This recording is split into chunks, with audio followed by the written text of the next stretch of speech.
আর ওয়াজিব কয়টা? দুইটা। ওয়াজিব কয়টা? সাফা মারওয়া সাই আর হচ্ছে মোটামুটি কি ক্লিয়ার? সাফা মারওয়া কেন সাই করে মনে করেন এটা সাফা এটা মারওয়া, এটা সাফা এটা সাফা এটা মারওয়া, দুইটা পাহাড়ের নাম, একটা সাফা পাহাড় এটা মারওয়া পাহাড়। সাইটা কেমন করবেন? রাসূলের সুন্নাত অনুযায়ী সাফা থেকে শুরু করবেন। সাফাতে বিসমিল্লাহ আল্লাহু আকবার বলে সাফাতে দোয়া করলে কবুল হয়। আপনি দোয়া করার সুযোগ পাইলে দোয়া করলেন, যাই আপনি ব্যক্তিগতভাবে অথবা সমষ্টিগতভাবে দোয়া করার পরে বিসমিল্লাহ আল্লাহু আকবার একটা আয়াত আছে এখানে, এই আয়াতটা পড়া সুন্নাত। আল্লাহ রাসূল বলেন ইন্নাস সাফা ওয়াল মারওয়াতা মিন শাআইরিল্লাহি ফামান হাজ্জাল বাইতা আও ইতামারা ফালা জুনাহা আইয়াতাওফা বিহিমা ওয়া মান তাতাওয়া খাইরান ফা ইন্নাল্লাহা শাকিরুন আলিম। এটা করার পরে আমি শুরু করলেন এই যে সাফা থেকে, এখন মারওয়াতে গেলেন একটা হয়ে গেল, আবার মারওয়া থেকে সাফাত আসেন দুইটা হইল। সাফা থেকে আমার অনেকে ভুল করে, অনেক আলেমরা ভুল করে কি করে সাফা থেকে মারওয়া গিয়া মানে এক না, সাফা থেকে মারওয়া গেলে এক, মারওয়া থেকে সাফা আইলে দুই, মানে সাফা একটা পাহাড় মারওয়া একটা পাহাড়। এখন 7টা সাই করতে হবে কয়টা? আরো জোরে কোন কয়টা? সাফা থেকে শুরু আর শেষ হবে কোথায় বলে কেমনে? সাফা থেকে মারওয়া গেলেন তো এক হইল, গুইরা আইলে হইব না, দরকার নাই। আপনি সাফা থেকে মারওয়া গেলে কি হয়ে যায়?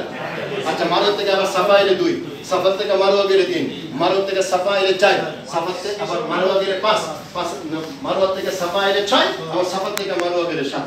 এই 7টা হয়ে গেল। অনেকে গুইরা আবার ওই 14টা করে, এটা কি এই অনেকে আসলে অনেক ভুল করে ফেলে। এখন কমপ্লিট বুঝাইতে পারছি?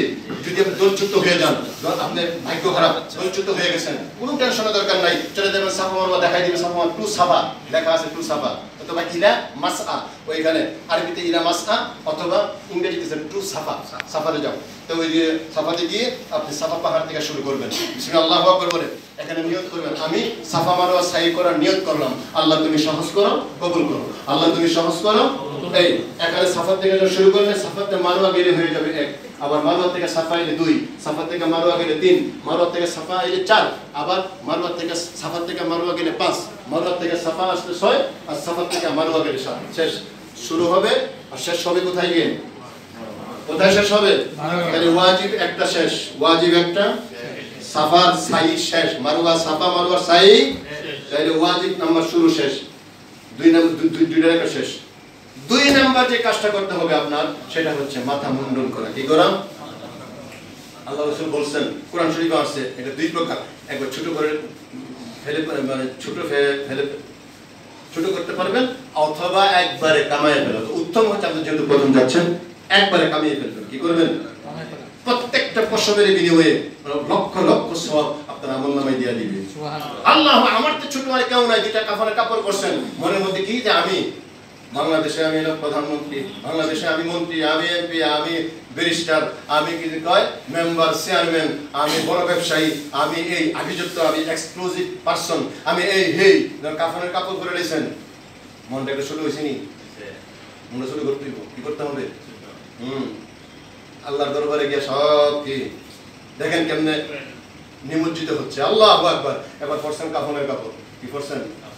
ইহরামের কাপড়, কাফনের কাপড় পড়ছেন, কইরা তারপরে তাওয়াফ করছেন, তাওয়াফ করার পরে দেখেন আল্লাহ কিভাবে আপনাকে কি করতেছে, কোথায় নিতেছে। এবার আমরা যদি চুরি টুরি ডাকাতি তারপরে বিভিন্ন ধরনের ক্রাইম করলে, ধরাত করলে মাথা কি করে দেয়?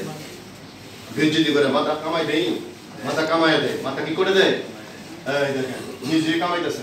আল্লাহ তোমার দরবারে আছে, আমার চেয়ে অধম আর কেউ নাই। বলো না সুবহানাল্লাহ, তুমি কবুল করো, আল্লাহ তুমি কবুল করো আমারে।